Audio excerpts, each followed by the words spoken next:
Ale začalo to tak, že ja som sa rozišiel s frajerkou po veľa rokoch a ja som nemal žiadne sociálne siete, nič. A chcel som akože nájsť nejaké akože nejakú novú babu si. To som mal asi tak 22, 23. Tak som si založil Instagram, dostal nejaké fotky, lebo však cez Instagram sa to dá jedine, podľa mňa v tejto dobe, alebo tak, že je to také najefektívnejšie, tam si niekoho nájsť. No a potom som tak rozmýšľal, že ako ešte viacej zvýšiť nejaký svoj dosah na Instagrame, aby som mal väčší záber na dievčatá. Tak som si začal robiť také tie Q&A na Instagrame, také tie otázky chodili mi otázky od followerov a som tak akože úprimne odpovedal.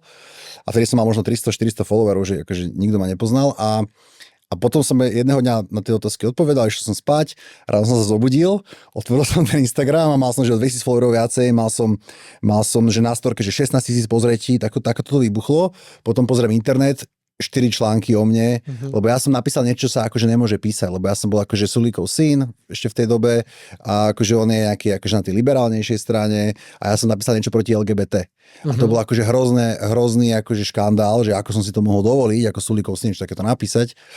Tak sa začala Hanzelová ma zdieľať a hentaká Simona komedy a všetky tieto feministky ma začali akože zdieľať, že som aký som zle vychovaný.